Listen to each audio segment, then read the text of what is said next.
welcome to Like It Is and our continuation of our series with three eminent historians about African history and its impact on our lives.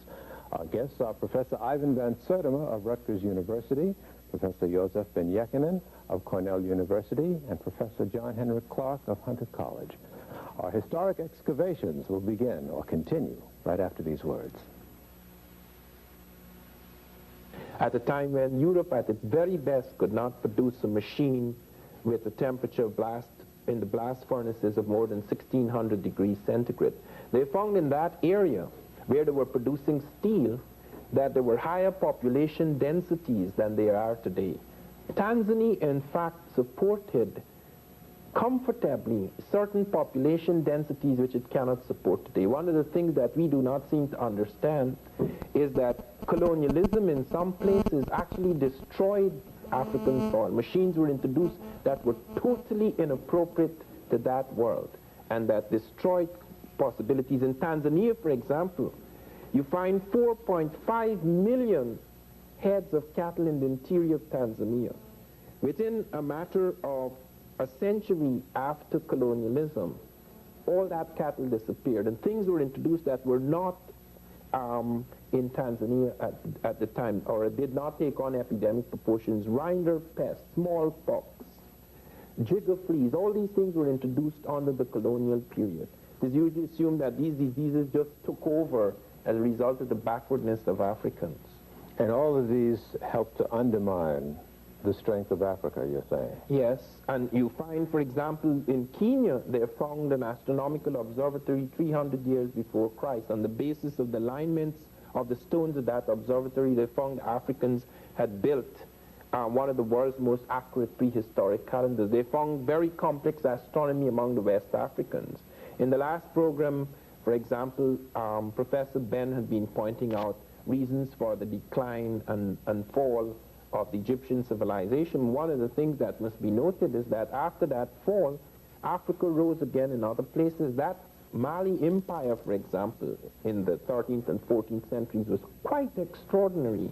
The Dogon, a people among in the Mali Empire, plotted an invisible star, a white dwarf, which we, when I say we, I mean modern astronomy, only became aware of in the 20th century. They not only plotted its orbit and trajectory up to 1990. We have found that our best machines produce the same chart that they produced several centuries ago. Where's the evidence that they did plot this invisible star? Well, Griot and Deitel, two anthropologists, studied the Dogon and found after 16 years what an extraordinary knowledge they had of our, not only of our planet, but of star systems and our galaxy. They pointed out, for example, that this star which they plotted, and I have looked through a powerful telescope, I could not see it, even with that powerful telescope, because even with our best telescopes, it is only visible at certain times. They know. So mathematics must also the mathematics was involved as well as telescopes. The Russians discovered in ancient Africa finely ground spherical crystal lenses. In the excavations they found this, and they have indicated, this was found in Egypt. This was found on Anas's time, and they have indicated that the Africans were capable of making telescopes. The Dogon kept up a caravan trade with Egypt even after its decline, and could have got this knowledge and refined in it afterwards. So what we have is a story of an African people that had developed a high technology, but their humanity was such that no, I don't think it's a question of humanity. I do not believe in theories of people being more human than others. I do believe, however, and the evidence bears us out, that whereas the Africans had the opportunities to destroy European civilizations whenever they invaded Europe, where it was under the Grimaldis before the emergence of Cro-Magnon man, where it was under the Moors, when with other peoples they were in Egypt, they were in Europe, where it was under Hannibal, when even Taharqa made an excursion into a part of Europe, they found them in Spain. The European profited in all the circumstances. Never was his civilization shattered. Whereas when the Europeans invaded, they wiped out cultures. And that is a very odd thing. That speaks not of humanity, It speaks of very extraordinary circumstances, how this can be translated in terms of whether you have different kinds of human beings or different type of human consciousness or different human character, perhaps in terms of the social character of the African. You see, the African never believed that, for example, if he has a religion and he conquers another person or walks into another territory, he has to plaster it down on them. The times when these invasions were made, it was times when Europe thought, or at least she liked to think, in order to cover up, to assuage her guilty conscience, that she could say, well, look, I've come on the name of Christ, in the name of God, to save these souls, so that she, therefore, found it necessary to wipe out everything. Like, for example, in America, she destroyed all the books in America except 3. Well, did the African ever do that? They never did that Europe? because... Did the African ever enslave the European? No. No, you don't have evidence of that. And this is not only a question of humanity, it has to do, as I say, with the assumption with which you move forward, that what are you doing? The African, for example, did not have these monolithic religions where you would go like the Arab or the Christians, the European Christians, when they distorted Christianity, would go and say, in the name of such and such, I'm going to wipe you out. I don't think the African invader ever operated under those premises, so that you can have a totally different kind of impact occurring. Okay. Let's talk about some of the vast resources on the African continent and how they were exploited and utilized by the African. Well, they have found, for example, in medicine, extraordinary things occurring in African medicine. I'm not just talking about the witch doctor. In the Edinburgh Journal, for example, they noted the Africans were the first in cesarean operations. They have a picture of it in my recent Journal of African Civilizations, that they had invented a vaccine for smallpox before the Europeans, that they were using tetracycline consciously before the Europeans, that they were the first people to have standardized medicinal doses in Egypt, a socialized medicine. I thought tetracycline was a relatively modern drug. No, 14 centuries ago, they have found Africans using the tetracycline. They found the yellow-green flash in their bones. And they found where they were using that tetracycline, there's the lowest incidence of infectious disease in an ancient population. Do they know how it was administered? No, they found it first in their grain bin, so that it may have started as an accident, but then the Africans became aware of it and started to use it in medicinal doses. We also have evidence of mathematical systems, and this is one of the things that one finds so frustrating, that in most of the anthropological and archaeological records, or anthropological and historical records, you do not there's no mention of African mathematical systems. Work has been done showing that these mathematical systems were highly complex, particularly among the people like the Yoruba, etc., and some of them were on the verge of computers before the Holocaust. And you wonder why are these things not mentioned. The reason why they're not mentioned is that most of the studies of Africans were done in small communities, survival communities. Studies at the core and centers of major African civilizations, few of these have been done, and even when done, they haven't been done in terms of technology, because it was assumed that they did not have a technology. Their resources are incredible. South Africa has still retained control, and in that sense, Africa has only gained the paper independence. South Africa controls the world's diamonds, the world's gold. 23 million ounces of gold are produced in South Africa a year. Zimbabwe and Ghana has only 1 million. The diamonds among the South Africans, they are the leading diamond producers in the world. Manganese, it's incredible. They have 5 million tons of manganese against 2 million in any other African, in Gabon, African. Perhaps therein lies the reason why the West is so in support of the racist regime that controls South Africa today. Yes, there is a tremendous reappraisal recently done in the Reagan administration as to whether they stand to profit by having this kind of relationship. And very often when resources are found, like Gabon, they found it has 1 billion tons of fine iron ore. United Nations sat as whether it should allow the Gabonese to have money to build a railroad to the sea, 400 miles to the sea, to exploit this. They abandoned that. The people in Gabon, although they are only 1 million, are slowly building that railway. It will be finished about the year 2000. Thank you, Professor Van Sertima. Like it is, we'll continue with Professor Ben right after this. In the process of the colonization of Africa, there were a number of treaties and agreements and whatnot that were drawn. Maybe we can sort of cover those in an overview. I think that if we examine the major source of these treaties, we will go to a 3-volume work by the official historian of Queen Victoria by the name of Edward Hertzlet.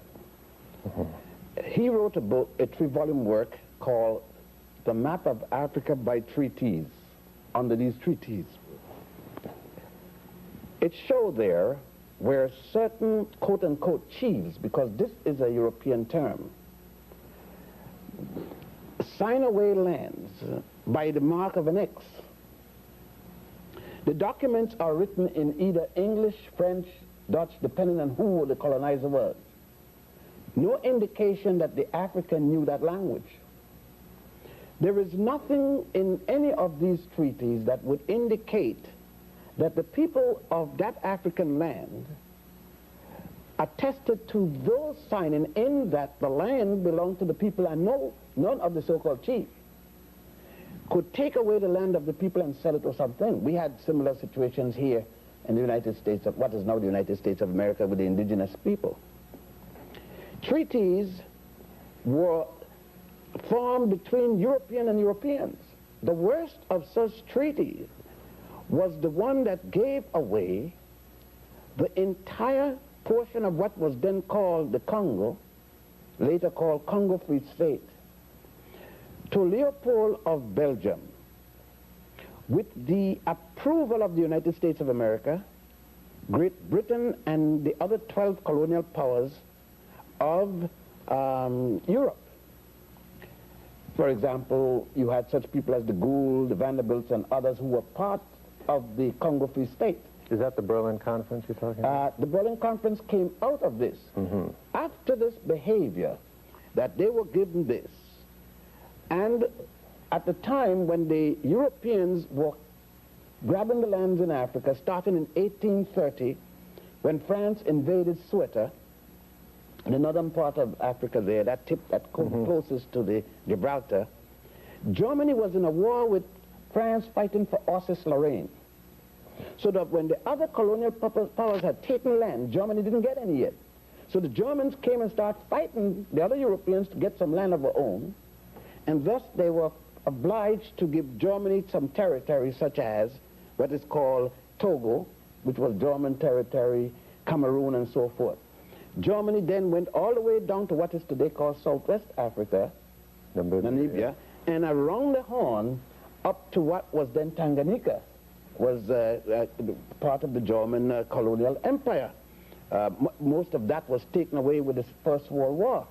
As a result of this, this conference was called because the Europeans were fighting among themselves for this rich African land. Kaiser Wilhelm and Otto von Bismarck called the conference in Germany, thus the Berlin Conference that it was called. The United States of America, Great Britain, and 12 European countries participated. The United States was represented at a later conference also called the Brussels Conference. That which was that treaty conference was one in which they now had given Leopold his land at the Berlin Conference. They start to encroach on Leopold because they found that they had given him what was thought to be the richest part of Africa at that time. Leopold then called a conference called the Brussels Conference. The United States was represented by this conference by a man by the name of Henry Terrell. The other one was Casson. Both of them carrying the title Minister Plenipotentiary and Ambassador Extraordinary. So that the United States were participating in the cutting up of Africa, in the colonization of Africa, yet in politics, in political science. We are told in the classroom America had nothing to do. Of course, America controlled Liberia up to this day, in spite of the latest revolution. That was, the treaties made by the United States and France and England with respect to the American Colonization Society, which came out of the aegis of the Congress and the Senate of the United States. The role of Ulysses S. Grant in the Baliwa decision there. Even the United States President Grant took part in such negotiation and such treaty negotiations. So the determination of who got what share of Africa was made by non-Africans. There were no Africans at either the Berlin or the Brussels conferences. Not a single one. And at the time, you had independent African nations. You had Ethiopia, which became independent older than any other nation that you got in the world today. At that period of time, you still had you had Haiti, which had become independent in the 1800s. You had Liberia became independent in 1857. So are you suggesting that all of these treaties, though, that beforehand and afterward, that was struck between Europeans and Africans, the Africans didn't really understand what they were signing away? And those who signed weren't even authorized to do it. Those who signed had no authority, and many of them did not sign anything. They had people on paper who did not exist. And they drew boundary lines according to the river, the flow of the river, according to the lake, and then they made such things. They even had tigers in Africa shown on the map, and tiger is not an indigenous animal to the African continent. Were the definitions of the countries of Africa as we know them now drawn out of these conferences? Every one of the countries that you have in Africa now, without exception, the jigsaw puzzle for lines, boundaries, were established at the Berlin Conference and the Brussels Conference with only minor changes as wars went on, or when out of the Berlin Conference and the Brussels Conference, then came the First World War, and out of that, the documents of that was adopted by the League of Nations. The League of Nations made their own conditions with the treaties they made between Italy. Even before that, when the Italians had invaded Ethiopia for the first time, and defeated in the Battle of Adawa by Menelik II, although he had won, the European powers came together, made treaties to stop Menelik, because Menelik had said he was going to wipe the Europeans from Africa. Then there was that other set of treaties. There were more treaties, again, adjusting the boundaries in the Berlin, as that conference at the League of Nations, which had taken away that land. Adjustments were made. The next body of international body. But let me just interrupt for a minute. In other words, our concept as Africans of Africa didn't have those boundaries. No, sir.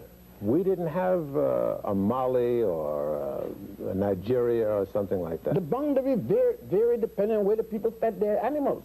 In other words, the boundary of Mali was where the Malian was with his cattle. And that could have shifted with the season, just so the neighbor next door to him. Africans did not have, if you cross this, I'm going to shoot you, or this cross, I'm going to strangle you. The Malian would meet, for example, his neighbor and says, oh, how is the grass up there? He said, well, it's a little better up there, you know. Yours is better. He says, well, okay, I'll move up there today. Well, let us all go up, and the two other families would talk, and they'll go up. And that's where the boundary of that next nation would be. This land is mine kind of concept. This is European. European established the land boundaries situation. Fences and things of that so nature that were alien? started among the Europeans. Land boundaries shifted among African people. You didn't have this say, well, if you cross here, you're going to shoot you. And all this kind of thing. It was it's just like surnames. It's that same process it brings to mind of what the European brought to this land, the United States, treaties with the Native American. That meant nothing. All these so-called treaties, did the indigenous people read the language? Do they know what they were signing when they did sign that X, if they in fact signed the X? How many of them knew in Louisiana that in French? How many spoke French? And the men knew what was written down there. If I tell you something that you're signing, but you can't read the language, what I told you could be quite different than what you signed, that little X. And what identification there is about an X that you could identify tomorrow that's your X and not my X, even if I signed it. And this is not something that we're saying that happened in the past. It is happening today. Right now, there are indigenous people here being moved up. In Africa, they're indigenous. In Australia, you say the same thing. The Caribbeans, the Malvinas, which is, or whatever they call it, is a good indication of how they have done it. Of course, it doesn't belong to either one. It doesn't belong to Argentina, and it certainly doesn't belong to England. But the people to whom it belonged are now since dead. You know, they've been liquidated to the last man. People are talking about Holocaust. I mean, that's a Holocaust. Nobody left. Holocaust in Tasmania. Not a single person left. Now, the Holocaust in Southern Africa, Munamatapa, when this man was brought from India, Lugard, Captain Lugard, and he had exterminated Indians. Then they brought him to South Africa, Cecil John Rhodes. He liquidated millions of Africans. I would say about at least 20 to 30 million Africans with the attempt to match Cairo with the Cape. All right, let me interrupt and stop you at this moment. That leads into the discussion that awaits us with Professor Clarke. We will continue with Professor Clarke of Hunter College right after this. In portion of the preceding segment, you heard Professor Ben raise the question of the Holocaust, which seems of a Holocaust, an African Holocaust. Seldom is that word used in that particular context. We've only heard Holocaust used in a particular context. Maybe we can amplify on that. Well, our Holocaust started 500 years ago, and it's not over yet. In fact, our relationship with Europe has been a continuous Holocaust, and we have been continuously resisting that Holocaust. African resistance to this Holocaust started in the hinterlands of Africa when he was revolting to keep from being taken to the shore, and then continued along the shore when he revolted to keep from getting on the boats, continued on the boats, and he revolted to keep from getting off of the boats. Forced off the boats, he continued to revolt on the land. But the apex of this resistance, while coming in the 19th century, but slave revolts had started. There was a slave revolt in Cuba as early as 1525. And these slave revolts, mostly led by people called Maroons, and this is a term really means runaway.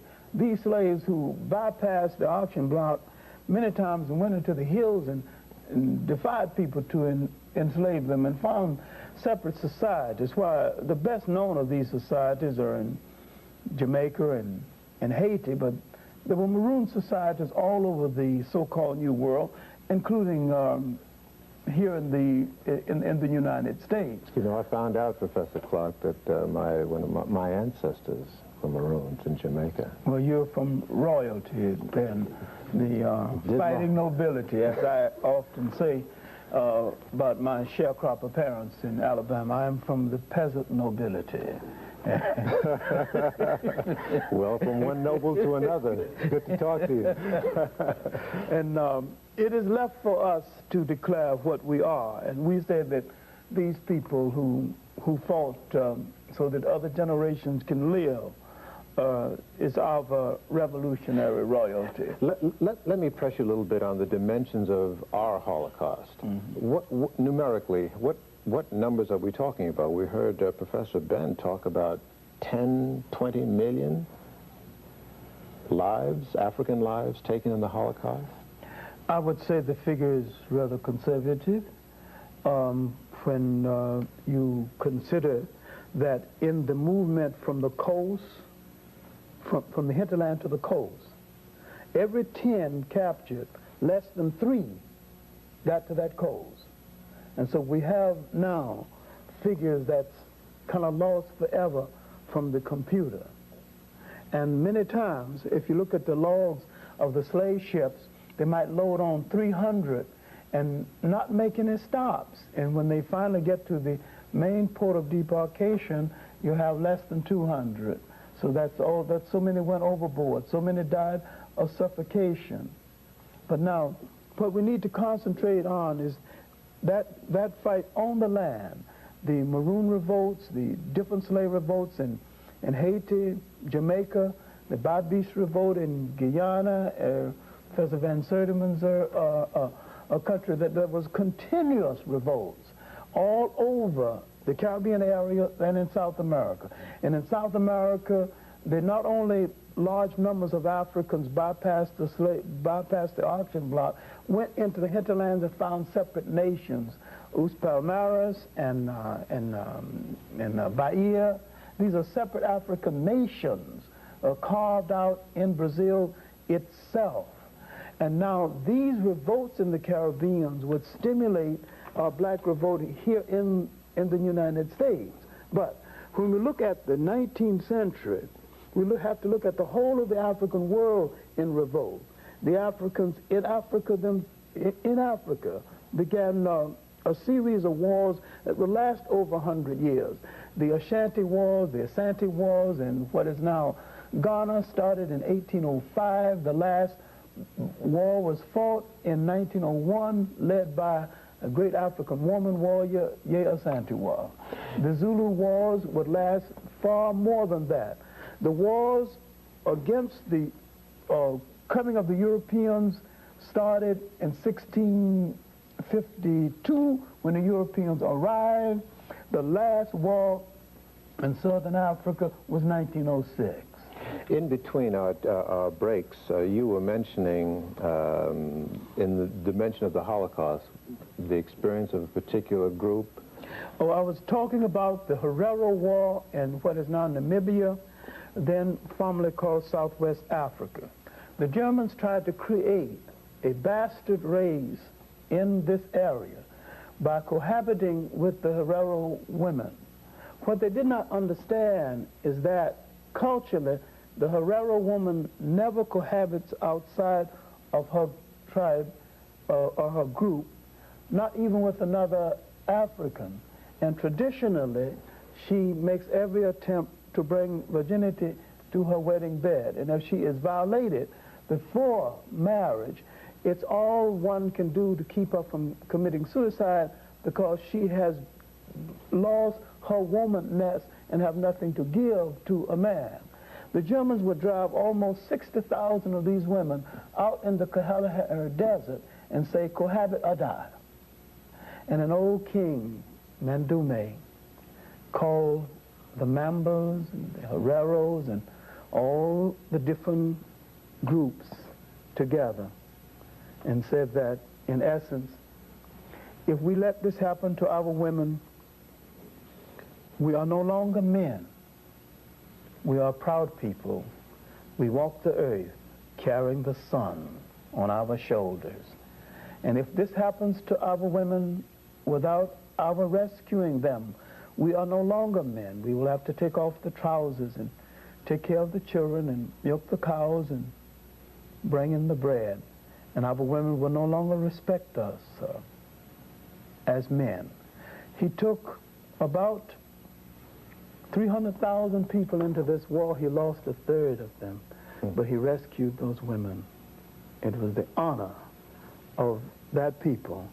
And I never forget his beautiful words that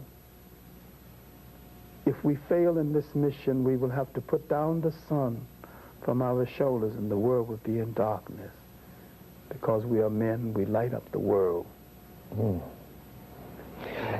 Does it therefore follow that across the continent of Africa, there were coalitions of African people who organized militantly to resist this encroachment called slavery? Not only that, but came together a little better then than they're doing right now, incidentally or sadly. In the Sudan, there were wars stimulated by Islam, led by a man called Muhammad Ahmad, the Mahdi, the holy man, holy man. These wars were lasted from about 1860 to the death of the Mahdi in 1885. Then another Mahdi took over, Khalifa Abdul Hayya, and he was defeated by Kitchener. When he was defeated after 11 years of the independence, this war was reported by a young British reporter named Winston Churchill, and his book on it is called The River War. And he said that, he boasted of killing 50,000 people one evening. See, when we talk about our Holocaust, I guess people should talk about Holocaust the way we talk about fish stories. Those who caught the biggest fish do the most talking, and that means we would have to talk forever, because our casualties would exceed 100 million people, far exceed 100 million people. No people in the history of the world ever sustained such a loss and stayed alive. On that note, we'll break and continue with a collective examination in continuance of our history after this.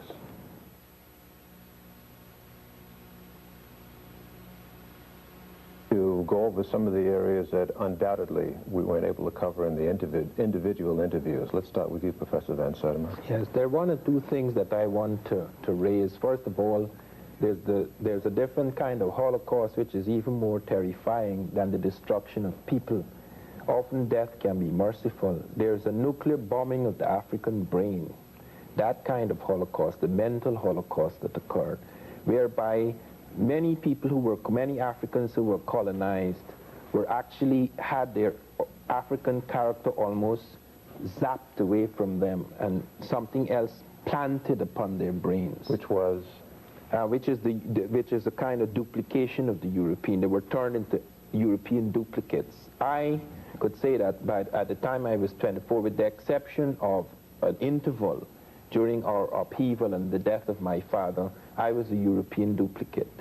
I was a British duplicate. Everything that the British wanted me to think, I could enter their brain. Every reflex, every attitude, every prejudice that was native to the British Empire was in my brain. And it occupied at least 95% of my brain. It is only in later years, as one became aware of African civilizations and American civilizations, that this began to fall away. Did you love England at that time? Tremendously. I would celebrate. I mean, like now, for example, suppose I was still in the British Empire, which no longer exists except in the mind of the British, and the Falkland Islands thing was going on. I would be waiting patiently every moment to see an Argentine ship go down.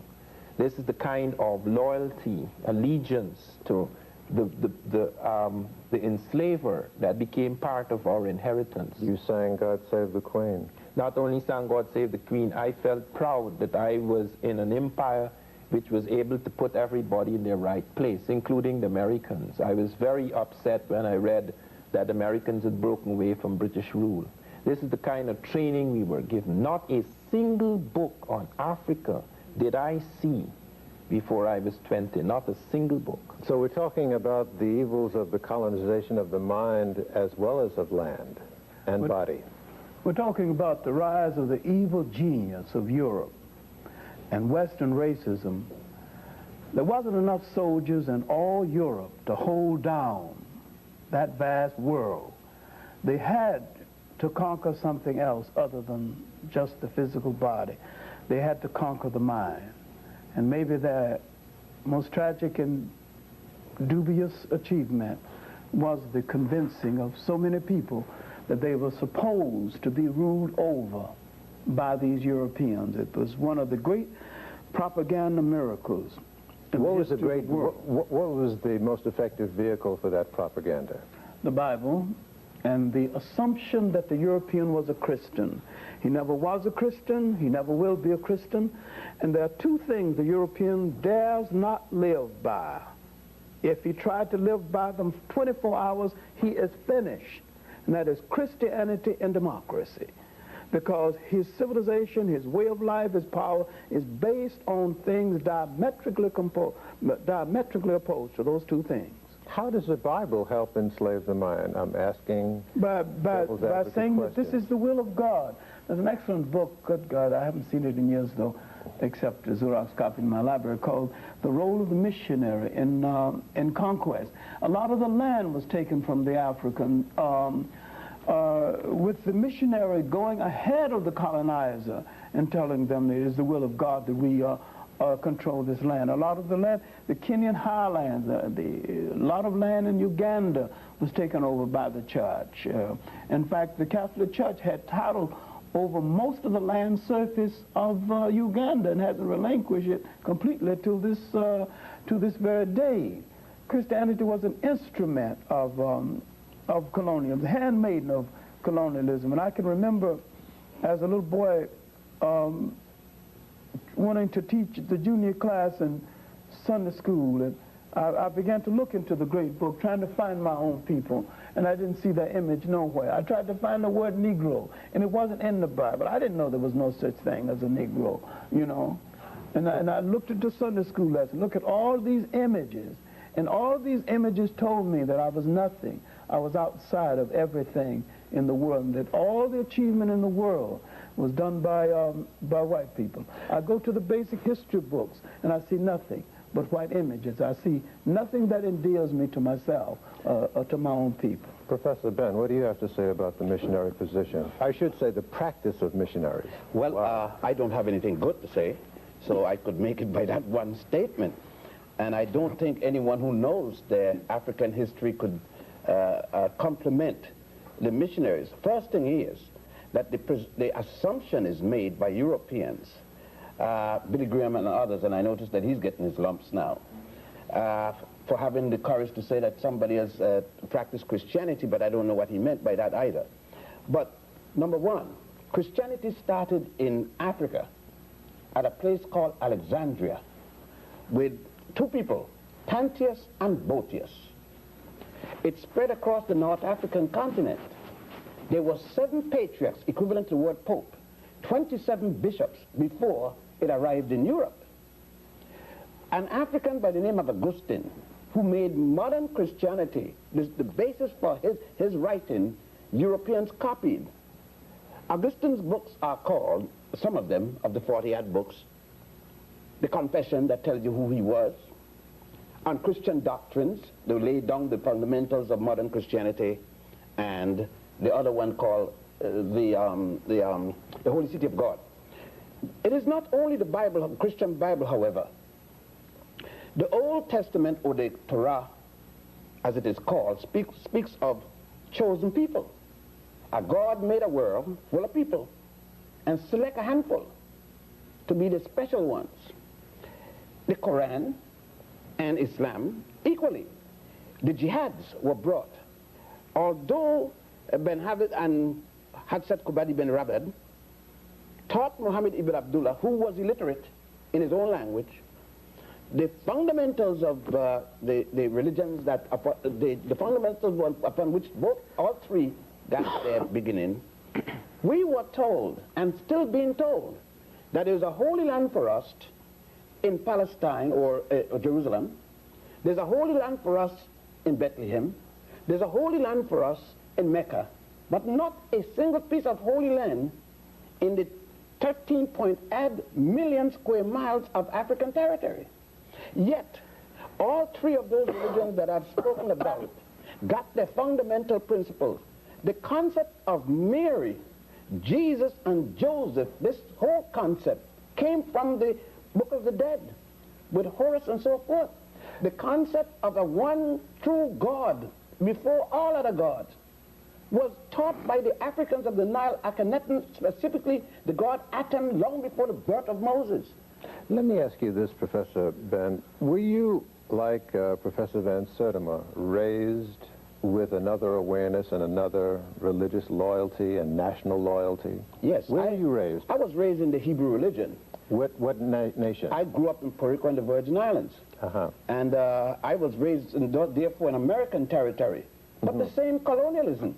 I remember myself as a youngster on the 4th of July, walking with a red, white, and a little flag with the, what it was then, 40-something stars, and running down there when Eleanor Roosevelt came and all these different things. And, you know, I volunteered in World War II, you know. Nobody called me. I volunteered. I was so stupid. I went and volunteered, went to Panama, to a segregated army where I couldn't go on the bus with the American people, and in Panama I went to Panamanians I could go among. I came to Newport News, Virginia in the service and couldn't go on the ferry. They had a line called the nigger officers and the white officers. That happened to me. And do you know, it was a German soldier that I was guarding, officer, that asked me, nigger, he says, exact word he said to me, nigger officer, do you know that when this is over, I'm coming to America and be your boss? And then I started for the first time to get some sense, although I had been segregated in Panama and so forth, and I didn't even recognize I was being segregated in Puerto Rico and the Virgin Islands. I didn't even realize it.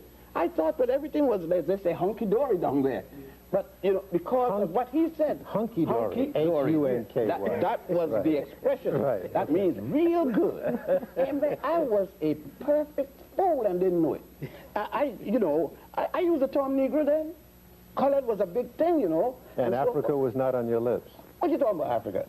Man, Africa is what Tarzan and Jane was, and, you know, the Humphrey Bogart. I used to go to see John Wayne and Tom Mix and Ronnie Reagan and all of them shooting up the indigenous people. And I used to say, hey, there's a savage coming. Shoot them, Tom Mix.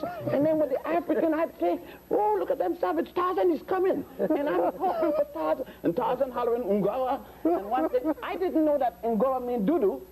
Because every time Tarzan said Ungawa, and when I found out that Ungawa meant doo-doo, I said, Ungawa Tarzan. I used to have fun then. But you wouldn't believe that this person, because what I know wasn't taught to me in school, I look back and sometimes and say, how in the world did I come this far from where I was? It's about miracles. That's a miracle. Tell me about your upbringing, John. No, I had suspicion from the beginning. When I couldn't find my people in the good book, and my great grandmother had told me that this was the book of God, this was the word of God. But where were you raised?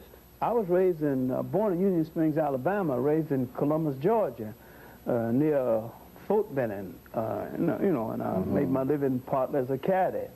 Used to caddy for a major who later became a general and later became president of the United States, Dwight D. Eisenhower. He was a lost cause man too.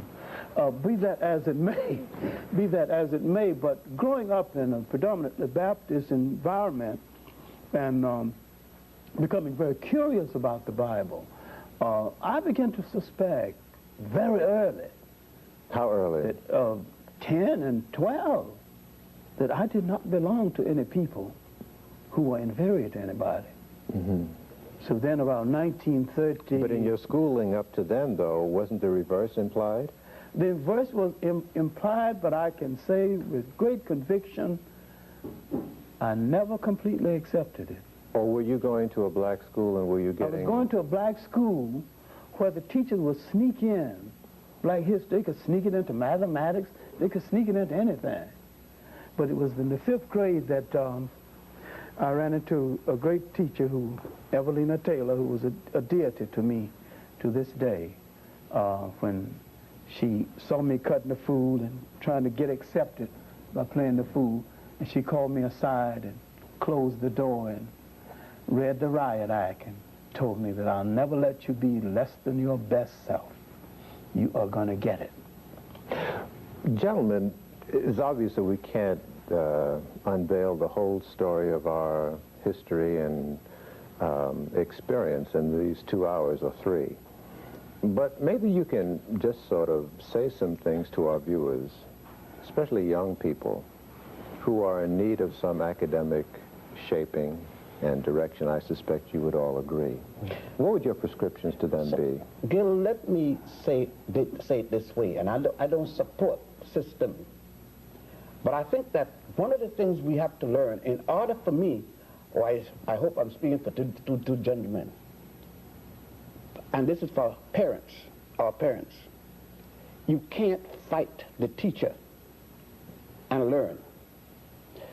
There's a discipline in study, and we have to learn. The damage has been done to us and still being done, but we ourselves got to take this. With all the bad things that go in the classroom, and I went through it, you got to be able to count, you got to be able to write, you know what I mean? You got to know science. You got to be able to equate and evaluate. And you can't fight the teacher doing it. Parents can't come down to fight the teacher. Bad teacher, get them out of the neighborhood. We have to go through the principle of educating ourselves. And our parents got to do it. I'm sure your parents did it and other parents did it. There is a discipline we got to go back to. And I said that the basic thing we have to do is to stop letting the damage, what he's talking about, to continue by saying, I'm not going to the classroom because they're going to say this. You don't have, when you go to the classroom, you're going to have racism. Don't care where you go, you're going to find racism in the system. The system is racist. But you got to get in there to count, you know what I mean, to learn to read and so forth. So that you got to get that bad with the good.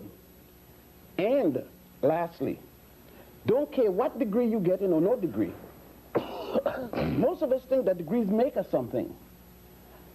Degree hasn't made me anything. I was a proud man before any degree and continue to be. A degree only gives you some ways to get in and get a better bread. But if you depend and think that that is it, and we've got to, lastly, I figure, what has happened is, if you, Gil, had taken the attitude, I made it, to hell with everybody else in Harlem or wherever, then we would not be able to express the things that we are expressing to the whole larger community. A lot of us got to stop moving away, far from the other. When we move, remember that the other one is still there. Because I must say something, and then here, and for others, is that if men like Garvey, Malcolm X, Martin Luther King, Paul Robeson, and others had moved away from us, and you notice I use Malcolm X and King. I said Garvey and Du Bois. I said Paul Robeson. What I'm doing, I'm matching people in the same society that may have differed. See, this myth about celebrating King's birthday, but not Malcolm, by asking for a holiday for King, but not Malcolm, but asking for one for Du Bois, but not Garvey. Keep us separate. We have to know that we decide who fought for us and who are our heroes. The larger society can't tell us who they are. Let me say one thing in conclusion. I feel that we have to realize that when we speak of blackness, blackness must stand for excellence as it did in early Africa. Where black, for example, among the Egyptians was the color of divinity. We must not assume, however, that merely because someone is white or European, that they are monstrous because the Western European exploitation. We must not use this simply as a crutch. We have to see it in a certain perspective. It must not be considered as innate to the European, because if it is innate, there can be no change. We have to believe in the capacity for change in the world. The black man is in a terrifying situation. Largely, this is due to the European exploitation into those centuries of history. But if we are to come out of that, we have to change our consciousness as well as the consciousness of those who have enchained us. So we have to change our evaluation of our own blackness as well as our evaluation of whiteness. Yes. What I say to my students is that we have to find that compass that we can use to locate ourselves on the map of human geography. And we must find that clock that tells us our special time of day. We must know what history is supposed to do for you. History has the function of your watch. It divides up time and tells you where you are and gives you a general idea how much time you have to get where you still have to go. History is a kind of a guide and a stimulant. And no matter what you're going to study, even engineering, you need a sense of definition of yourself and relationship to history and how your people related to the history of the world. So history is the bottom line. Yes, and we need to stop thinking of ourselves as a minority, because between the Caribbean islands and Brazil and the United States and in Africa itself, we are the third, if not the second largest ethnic group on the face of the earth. And we've got a piece of geography over there, maybe 13 million square miles, that's ours. And when I say ours, I don't mean north, south, I mean all of it. That's right. Every blade of grass, every grain of sand, and that's the inheritance of our children and their children still to come. And we don't have to go to any Bible to make any claim, because our claim is all prevailing, and the map of that continent is stamped on most of our faces. Let's go to our bibliography list, full screen, and for our viewers. At Kelty and In the Matter of Color by A. Leon Higginbottom, Jr. Professor Clarke recommends you read How Europe Underdeveloped Africa by Walter Rodney, Stolen Legacy by George G.M. James. And Professor Van Sertima recommends you read his Journal of African Civilizations, Volumes 1, 2, and 3, and African Counts by Claudia Zaslavsky.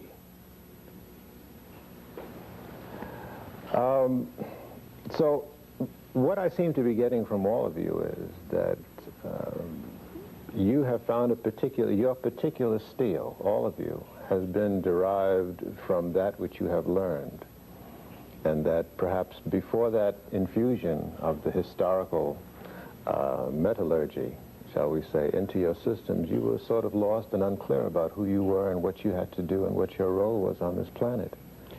Yes, I would say definitely that my readings and most of my travel, particularly when I went to Egypt, it changed my world. I thank you all.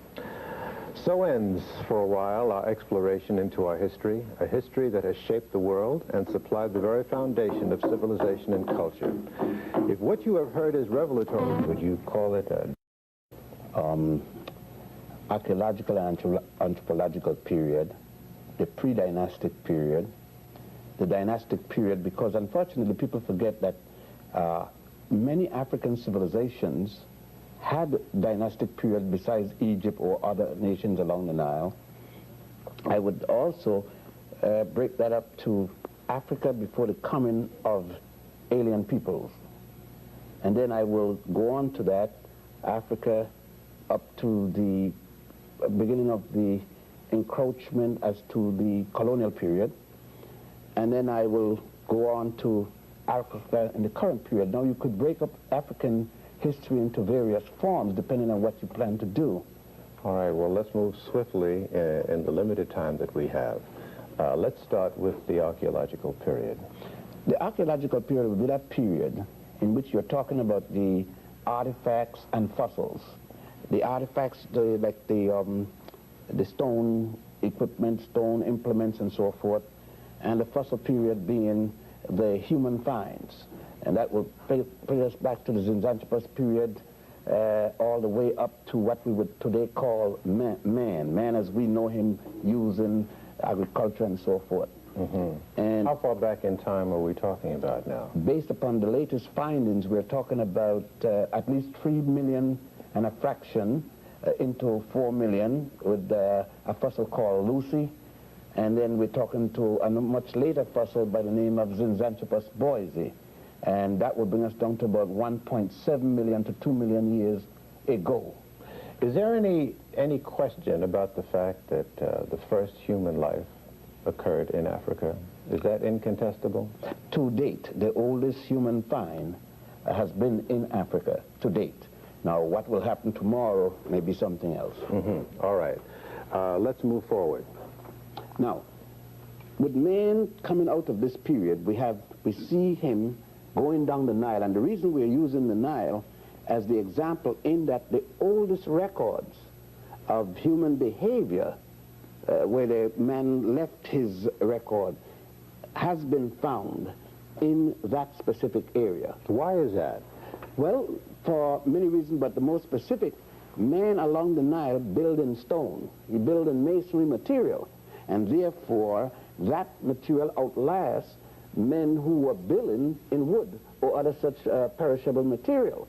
And that's primarily the basic reason. So it's not that in that part of the world, of Africa, that there was a greater expertise or technology or anything like that? Based upon anthropological and archaeological finding, there have been a very old period. For example, in Southern Africa, in Swaziland, there is a 43,000-year-old iron mine found there. So that would indicate, we're talking about 43,000 years, meaning that since we're dealing with historical record, it matches most of the things that we find along the line, and more specifically in Egypt, where we go back to the Sibyllian period. Mm-hmm. The Sibyllian, the first and second period in Egypt will be about 125,000 BC.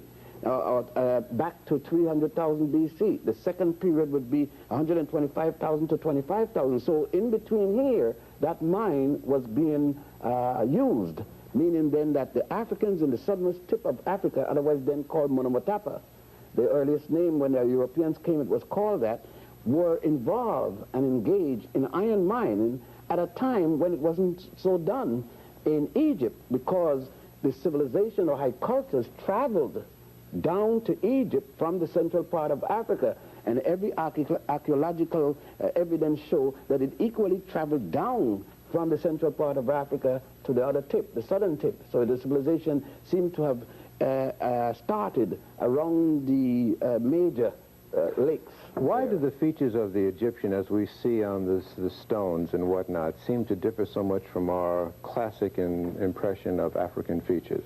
Well, because what has happened is that most of the Egyptians you see in textbooks are the Egyptian pharaohs at the time when Asians or Africans had invaded Egypt, and their people stood on the throne. So that when we say the word pharaoh, a pharaoh could have been one who had come from Asia, like the case of the Hyksos, or from Persia or something like that in the case of the Persian.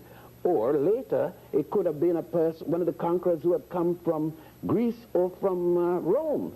Now, the ancient African pharaohs, they seldom show you, if ever, and more so, there is a myth that all Africans have thick lips like myself or heavy nose.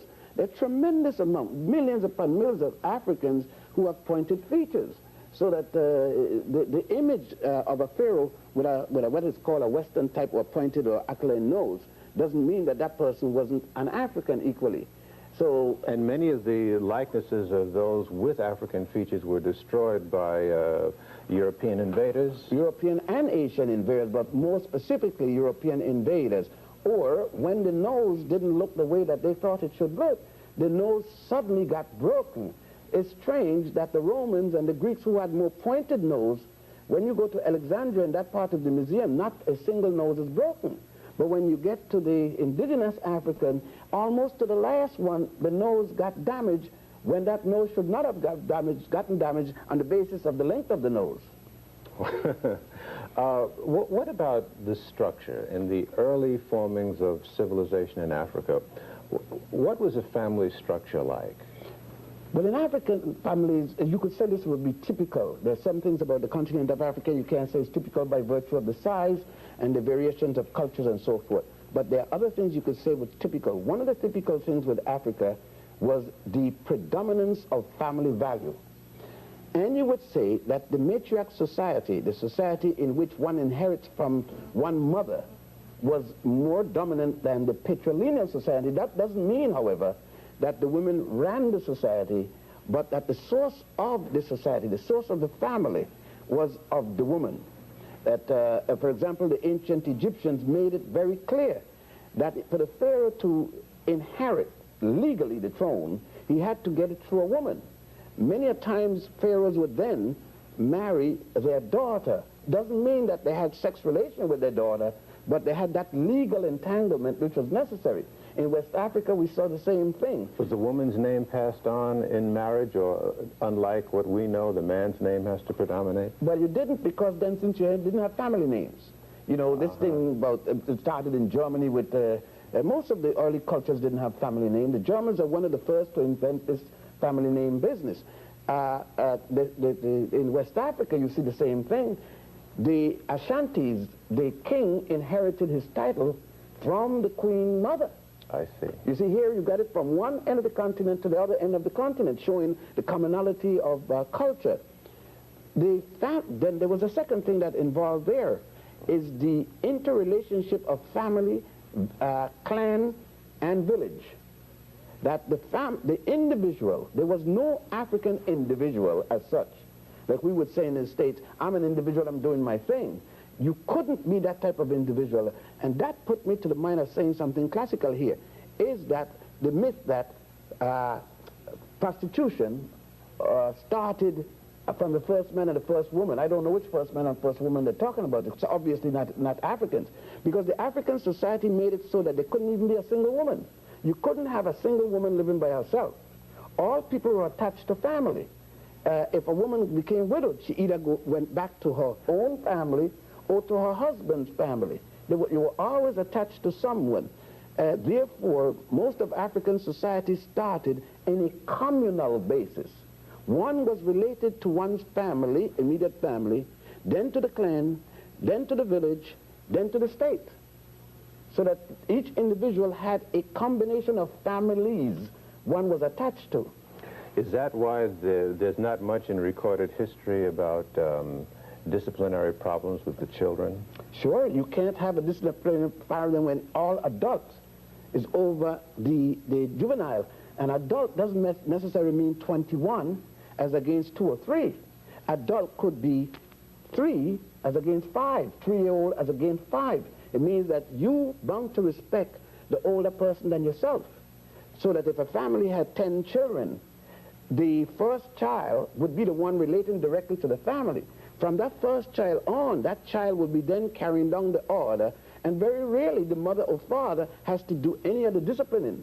The first child becomes the senior child, right? And therefore the law goes down. Now from that child, let's say that the first child now becomes 40, and the parents are in their late 50s, early 60s, and that first child gets married.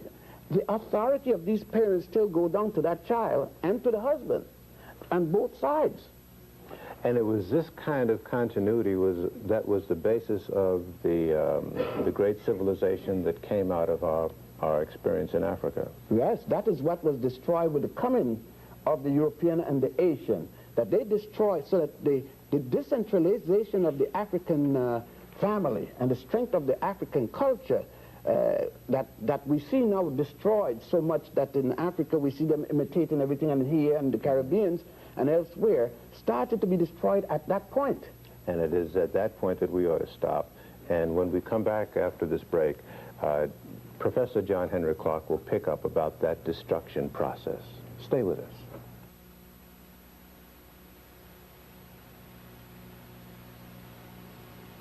Invaders or outsiders who came into Africa, were they slavers?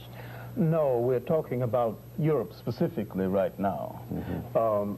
What we have to deal with is a little-known invasion of Africa by the Greeks, and that is the intellectual invasion by Greek scholars, 415 BC by Herodotus. And this invasion was a compliment, because Herodotus was a great reporter, and he traveled extensively within Egypt, down to what is now Ethiopia, and along the coast of what is now East Africa. Egypt, Kush, these nations had been invaded by one Asian after another for state. He described the colors of the people, the customs of the people, and he was such a good reporter, when the Africans told him something he didn't believe, he said so. Is it fair to call them invaders then? It seems like they were nonviolent. No, this was Greek curiosity. That would be the preface to the invaders later on. Now, my point that I'm getting to is that the information that Herodotus brought back to Greece whetted the curiosity of other Greeks. And Alexander's teacher, Aristotle, introduced him to the works of Herodotus. And Alexander, when he invaded Africa 332 BC, had a kind of respect for Africa that no invader has had before or since. You mean Aristotle's writings and thoughts were based on an African root? Yes, and a lot of his so-called philosophy, which was more African, but we won't get into Aristotle as probably the world's first pleasurer, of almost mass pleasurer. Now, Alexander came into Africa with great respect. He wrote his mother, and he said that he had come to literally the home of Greek culture, especially our Greek religion. He tried to effect a wedding between young Greece and old Africa in decline.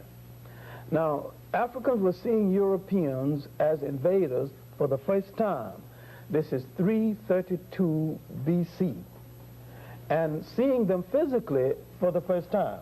There is nothing that happened in Africa before that the European had anything to do with at all.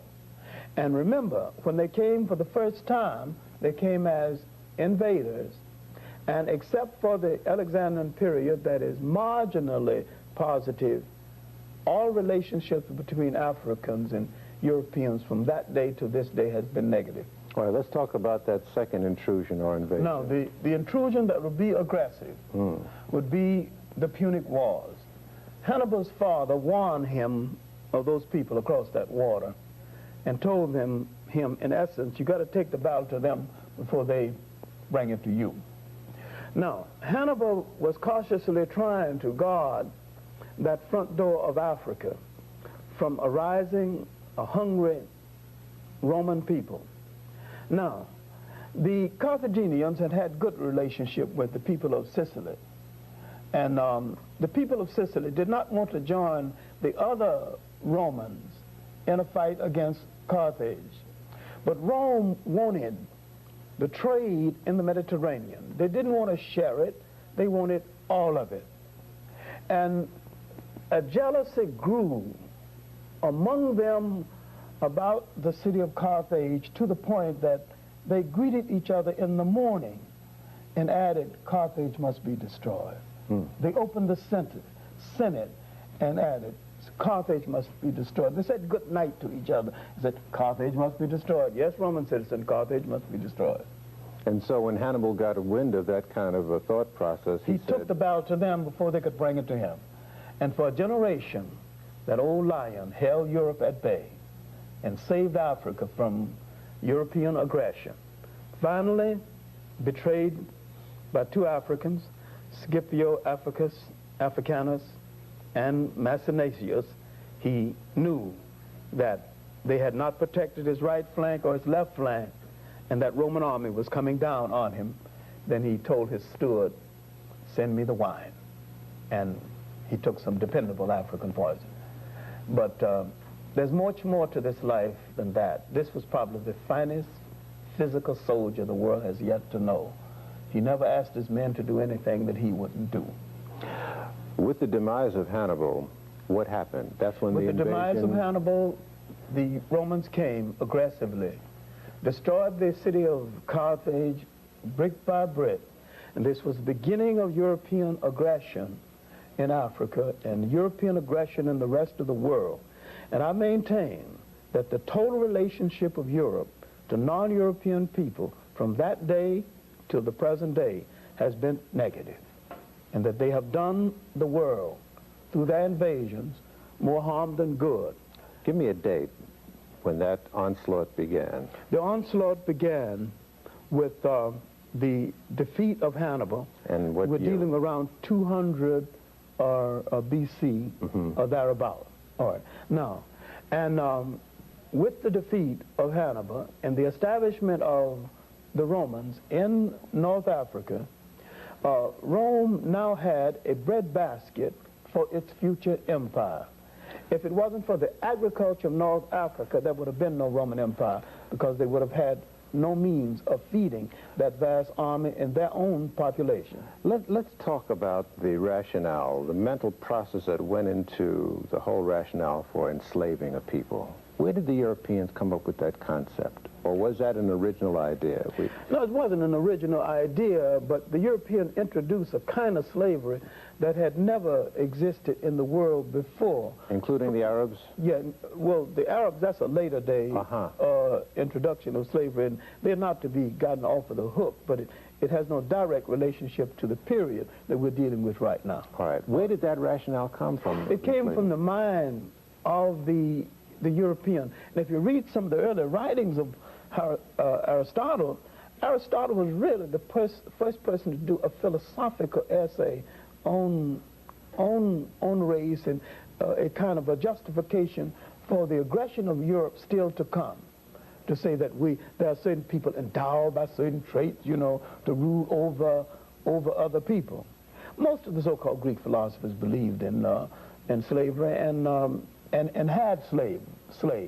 But when they came under the influence of the teachings in Africa, they were in serious trouble. This is why Socrates had to be put to death, and why he wouldn't even he wouldn't recant. Now, what we have to hurry and do is to establish the fact that this first European aggression, and mind you, I'm letting Alexander off the hook for my own reasons, and I'm putting the aggression solidly on the heads and hands of the Romans. But this first aggression gave Europe the means of feeding itself and to expand for the first time beyond its shores and sustain itself. Was profit the motive for slavery? Profit was the motive for slavery and a form of colonialism. Now, profit and bread. See, capitalism in the present sense didn't exist then, although the profit motive was a part of man's psychological makeup. But the justification for the Romans' being was that they were endowed by certain traits, in spite of the fact that once they destroyed Carthage, they could not even build it back the same way, because they didn't have those master architects that the Carthaginians had. Now, Rome would sustain itself in this part of the world, and Roman taxation ultimately would force the Africans and the Asians to question old gods and look for new gods. This questioning, this wondering whether their gods had deserted them, would make them look into their folklore, their literature, and bring forth the beginnings, the formal beginnings of a religion that we might later know as Christianity. Not that the religion was new, but that particular formation of the ideas of the religion was new. All right, let's pause here, Professor Clarke, and we'll continue with the African presence in the so-called New World right after this.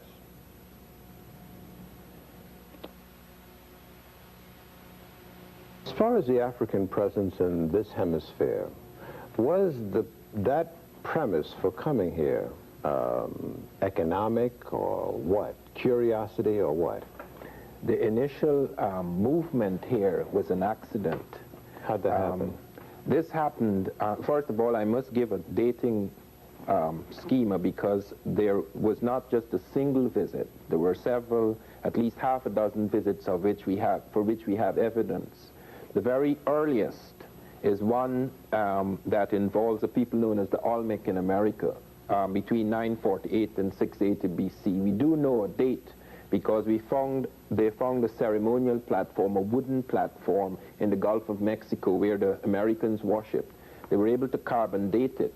They found 4 of a dozen stone heads with African features rooted in the wood of this carbon dated platform, and they were able to give it a dating of 814 plus or minus 134 BC. Now that is a very interesting date indeed, because that is a time when something very unusual was happening in the old world in Africa. A war was going on, both a hot and cold war, which lasted a very long time, between the powers of Asia under the Assyrians and the Egypto-Nubians. I say Egypto-Nubian because Nubia and Egypt were linked in that period, very strongly linked in fact, because the Nubians had, from about the 22nd dynasty, they were involved with Libyan powers in Middle Egypt, and then they moved up and took control of Egypt from the Mediterranean right down to Khartoum and beyond.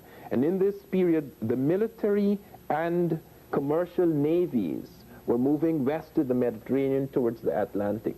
They normally were not involved in the Atlantic. The Egyptian navies and the Phoenicians, who were very much involved with Egyptians, carried a lot of trade into the Pacific. We even have Egyptian hieroglyphs found in early Hawaii. But in this period, the Asiatic routes, sea routes, were blocked by the Asiatics. Yes. They blocked off the Egyptian sea routes. As a consequence, a great deal of the metal trade, the search for... But how would you get from the Mediterranean to the Pacific, though? No, they had the Red Sea and other routes and they went into the Indian Ocean and various things. Oh, I see. Okay, so they had trading, Egypt had trading in other parts of the world, but in this particular period, while they had trade in the Western Mediterranean, this particular period became tremendously intensified. We even have evidence around 800 BC of Phoenician ships up in near the British Isles. They're trading in tin. Tin was critical to Egypt because that was the Bronze Age, and tin and copper were critical to the making of bronze. And you have a lot of movement in that area west of the Mediterranean. Now, there seems to have been an accident involving at least 7 ships. The Native Americans record black-skinned people coming in 7 wooden caves on the water from the east. And they do record this, and lots of people are not aware of it. You mean they got lost at sea, or? They got lost at sea. All so-called discoveries of America were initially accidents. Columbus had no intention of coming here. He got lost at sea. He was going towards India, as he thought. He struck out for the latitude of Japan, hoping to land in India. Even in the case of 1500, where Alvarez Cabral came to South America, he had no intention of coming here. He was lost at sea. Is it not true, though, that Africans, in their mathematical endeavors, concluded that the world was round and that there was land beyond the horizon, and that it was not an accident that they came to this hemisphere? They concluded that the world was round.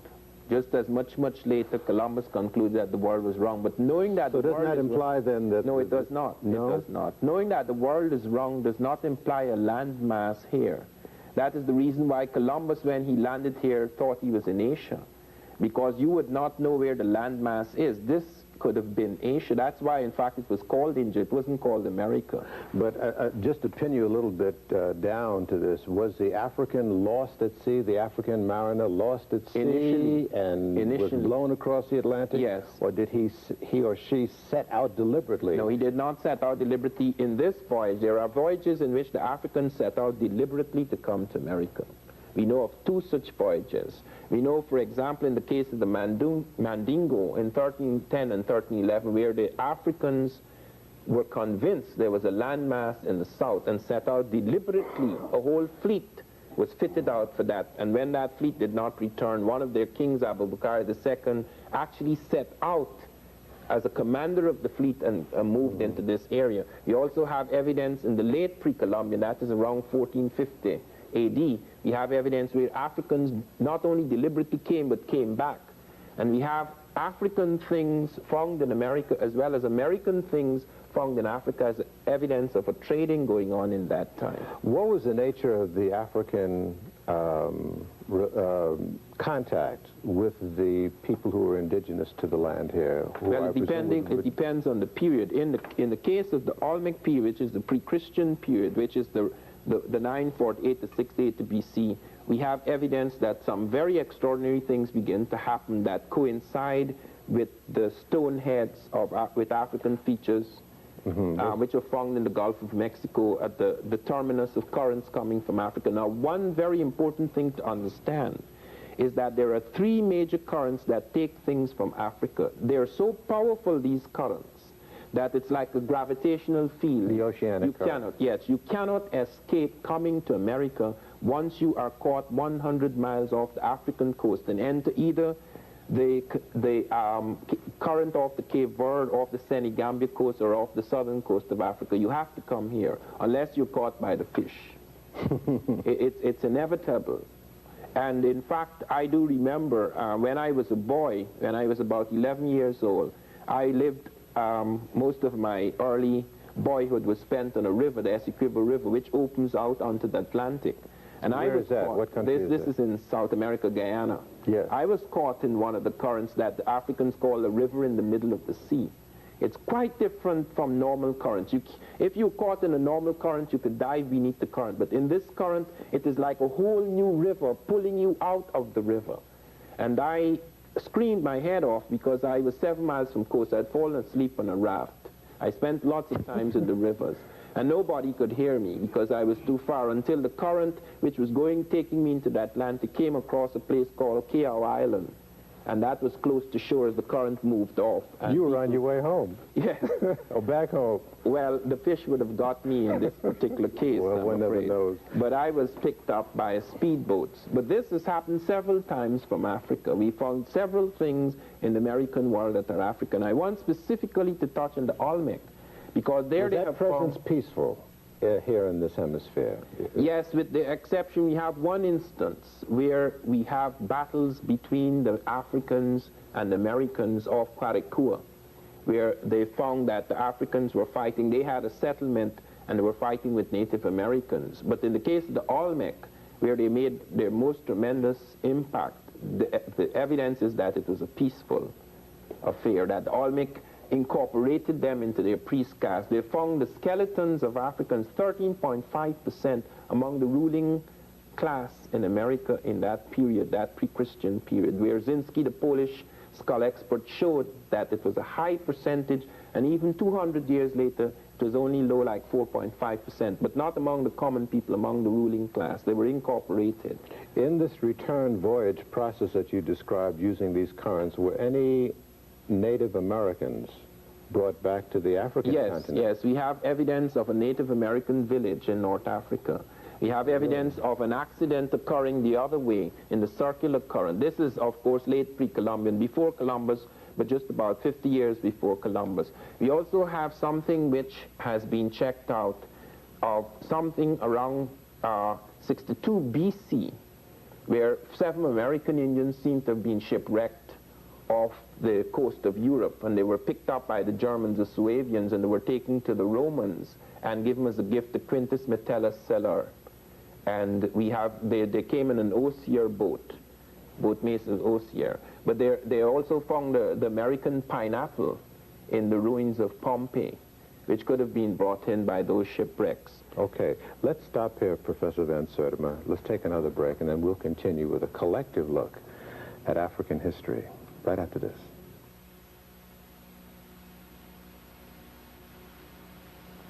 Frustrated because I thought we were going to be giving ourselves a lot of time, but 2 hours is nothing. We haven't covered a lot of ground. Let's go one by one to some areas that you still feel are hanging by the individual segments that we've covered. Professor Clarke? I'd like to go back to that first European presence in Africa and what happened to it. The European, especially the Roman, tax collection and exploitation forced the Africans, part of the Asians too, to pull from their history and their folklore and a new religion. This was the formal religion that the Europeans would distort later on and called Christianity. And as this religion got underway, the Romans did not take it too seriously. They didn't expect much to come out of it, and after a while they began to entertain themselves on Saturday evenings by killing Christians, and that the Romans literally killed Christians for almost 150 years before strategically and for political reasons they adapted this religion. And because it had become very popular among the Europeans of that day. But something else had happened, because the European has a paranoia about being ruled by other people. When he adopted the religion, then the European declared war on the African Christians for control of the church. Now the fight was for control, and when they formalized it at the conference at Nicaea, about 325 AD, when they formalized the religion, when that degenerate Constantine adopted the religion and made it the official religion of the Roman Empire, he did this for political reasons, and it was been for political reasons ever since then. Why you call him a degenerate? Because he was a degenerate, really. The man was unspeakable, degenerate. With naked women hanging around the court and, fornicating all over the place, and then he switching from one to the other until these people called the Essens sold him on this religion. In fact, Catholicism was set in motion by Constantine, a degenerate, and Protestantism was set in motion by Henry VIII, another degenerate. That's hard, but I stand by it as a teacher of history. I stand by the word degenerate as applied to those two men in relationship to the religion. But that's not the point I'm getting to. No, I was just... The main point that I'm getting to is that the assumption was that Christianity would hasten the decline of the Roman Empire, would halt the decline of the Roman Empire. But it hurried the decline of the Roman Empire, because this religion did not fit the temperament of the Europeans then, does not fit that temperament now. They simply could not live by a religion as placid, as kind, as humane as this. And they had to establish power by violating it. But about 600 or thereabout, the management of the church had so disgraced the religion until the people in this area began to ask some serious questions again, and camel driver, who would later to emerge as the Prophet Muhammad, first asked for reform. Failing to get reform, he asked for the making of a new religion. And with the help of Zayd bin Harith and Bilal, two Ethiopians, he brought Islam into being. And Islam, as a military force, pushed the Europeans back into Europe, and they would not emerge until the 15th and the 16th century as a power threat to the rest of the world again. Professor Ben, what was there in the African character that allowed this invasion process to take place? I don't think we could say it's allow, because the point is this, that what had happened, the Greeks coming and the Romans coming into ancient Africa was the last phase of ancient Africa. We have to look at the fact that as early as 1675 BC, which would put the Africans in their 13th dynastic period, may I state that the period of time I'm speaking about now, there is no Adam and Eve. The Adam and Eve theory is introduced into the world by the Hebrews, or Haribu. The first of the Haribu, or Hebrews, is Abraham. He isn't born until that same 13th dynasty, meaning then there is no Judaism, thus there is no Christianity, thus there is no Islam.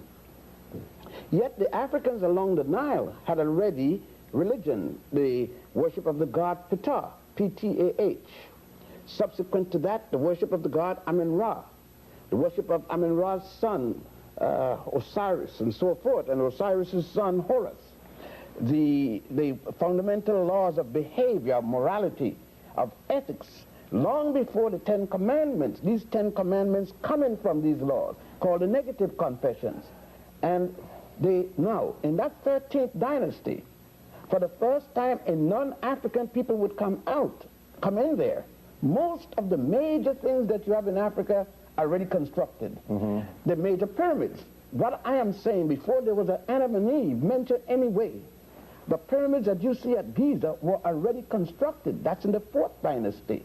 The pyramid of Saqqara, that pyramid, was already constructed in the 3rd dynasty. Now, those people who were the first to come in as conquerors were Asians, not Europeans. They came in 1675, calling themselves Hyksos under the leadership of a man called Salatis.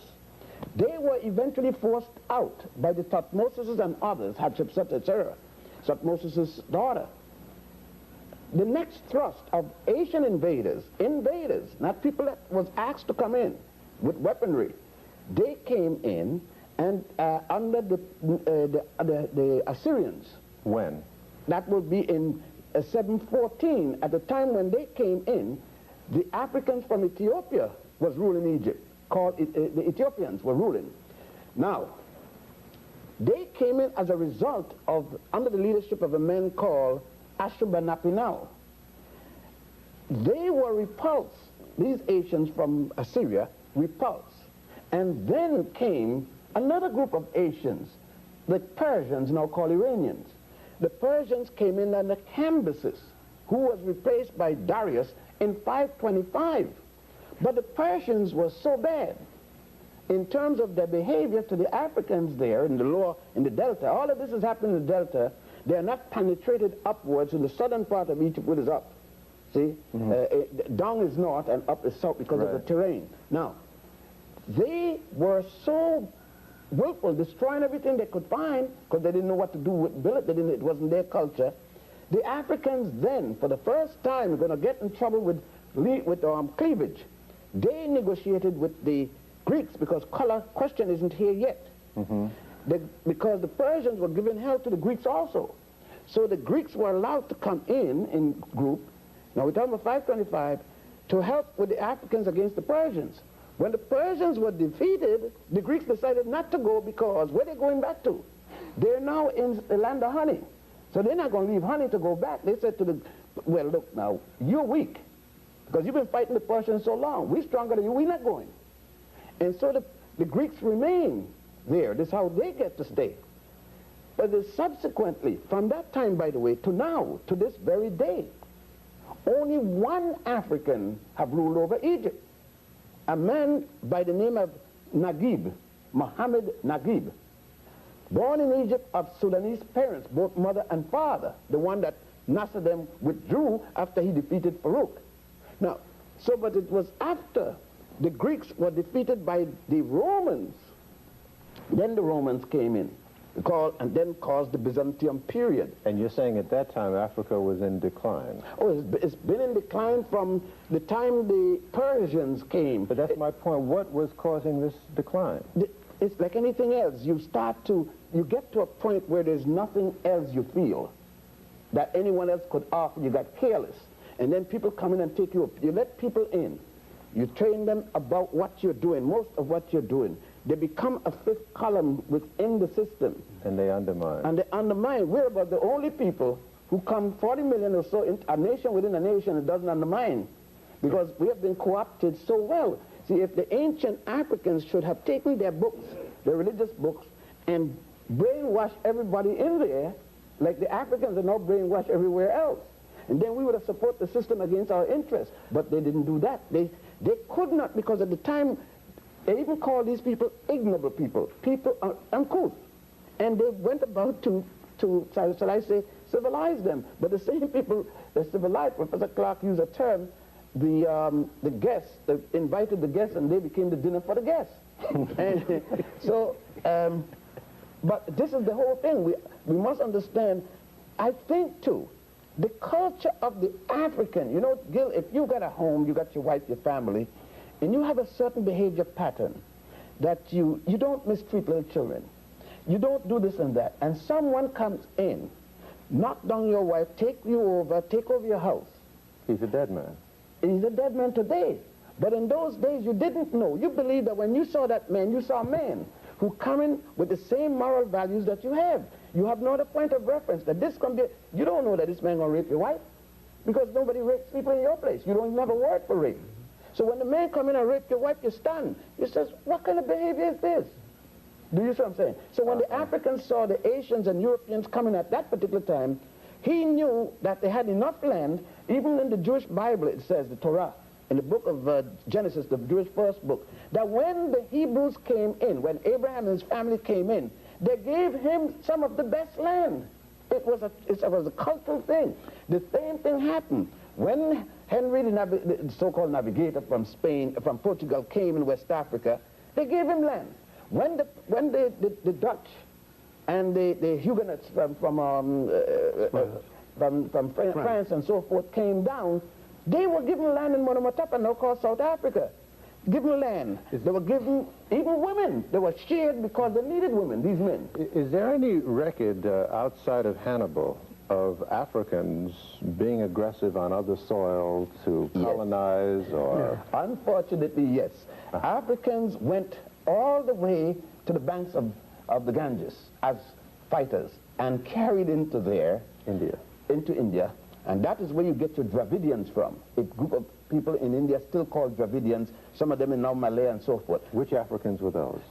A combination of Egyptians, Ethiopians, and Nubians. A combination force, because at the time, the three entities were one. There were times when you couldn't tell the difference between India, Egypt, and, Nubia, Egypt, and Ethiopia.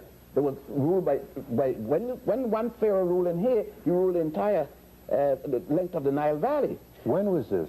This put us, it's claimed, some claim it's during the time of Hatshepsut, some claim it is during the time of Sesostris II. It all depends on which one. Now, those Africans had conquered all the way to India, and when they were forced out, by the way, it is because of them you have the golden calf. The worship of the goddess Hathor. Hathor was, even the Jews one time before Abraham worshipped the golden calf. They called it the golden calf in the Old Testament, book of Genesis, but it was not called the golden calf. It was called goddess, symbol of the goddess Hathor. They knew what it was and did not mention it as such. The Indians adopted Hathor. Then the virgin thing, the Horus child, and Hare Krishna, the Krishna group. The Christians adopted that symbol. Isis becoming pregnant by an immaculate conception, giving birth to her son Horus by a virgin birth. This story is there still at the temple of Horus at Edfu. You could see it written all over the walls. They adopted the obelisks. The obelisk was in memory of the penis of Horus when he was destroyed and cut up into 14 pieces. Let's push this a little further about the character of the African. Professor Van Sertima, you mentioned that there were wars, some wars that took place between Africans and Native Americans in early history. Well, I wouldn't define them as wars. There was, in the situation that I particularly mentioned of Clarke, there you have a settlement that was encroaching from that Clarke into parts of the Native American territory, and therefore a clash occurred. And we do have cases of both of them taking prisoners. But was there an aggressive character to the African that came to this hemisphere? We don't have any clear evidence of that. We do have trader types coming in the Mandingo period, and they were warrior types as well. They had to be, because they had to be extremely cautious moving through new and potentially hostile territory. But we do know that in the Olmec period, we do not have evidence of this.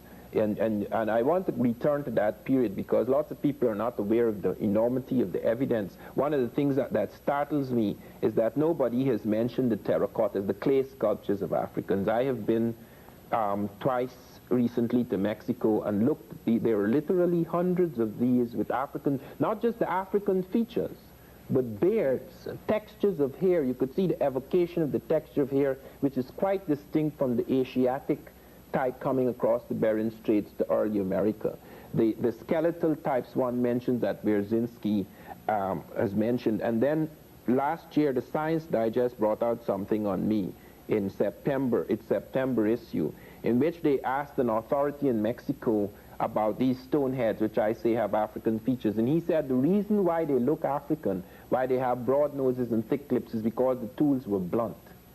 Now that is one of the most ridiculous defenses I have heard from the establishment, because he actually went as far as to say, this is Michael Coe, author of a major book. He's the major authority in Mexico, ancient Mexico. He said that if they had sharpened the nose, if they had got thin noses, it would have broken off. And when you go and you look, you could put your fingers, the edges of the lips, even where they're very full lips, you could see the extraordinary skill. These are 3,000-year-old heads. They're done with fine tools, because close by you can see figures done in stone with a different type of nose, different types of lips, the Native American type. And I wanted to ask, when I was first told of this by Boyce Rensburger, who wrote the article, if you asked Coe if they use blunt tools to make these types, and they then sharpen their tools to make the native types.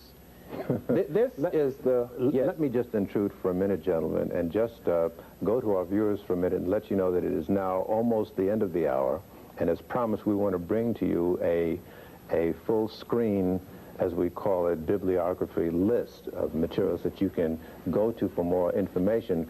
From Dr. Ben, he recommends that you read The Destruction of Black Civilization by Chancellor Williams, African Origins of Civilization by Cheikh Diop, World's Great Men of Color by J.A. Rogers, and Black Men of the Nile and Family by Professor Ben Yekinen himself. Professor Clarke recommends that you read African Glory by J.C. DeGraff Johnson, Capitalism and Slavery by Eric Williams, Before the Mayflower by Lerone Bennett, and Slave Trade and Slavery by John Henrik Clarke and Vincent Harding. And Professor Van Sertima recommends that you read Africa and the Discovery of America by Leo Weiner, or is it Wiener? Wiener. Wiener. Unexpected Faces by Alex von Warthenau. Ancient Egyptians and Chinese in America. And Chinese in America, yes, by R. Jarasboy. Jarasboy, excuse me. And They Came Before Columbus by Ivan Van Sertima. Mark that well, and if you want more information, I know we're going to get swamped. I hate to make this offer, but I've got to do it in the interest of your interest. If you want us to give you that bibliography, write us and let us know, and we'll supply it for you. In the few moments that we have remaining, what then are we saying in the broad canopy that we've only really skated across about the whole involvement of the African character on this planet? It has tended to be, for the most part, as I can delineate from you, non-aggressive. And humane. And more than just... How would you respond to somebody, though, who would say, no, that's a racist statement, and you're... No, it's not a racist statement. It's an honest statement. And the victims of racism have a difficult time being racist. And I wish somebody would remember that, you know, when the victim responds to racism and responds to the negative attitude toward his own people, he's not racist. I'm saying that the African character, the African personality, has given the world a kind of humaneness in his relationship to other people that can rarely be found cannot be found at all among the Europeans.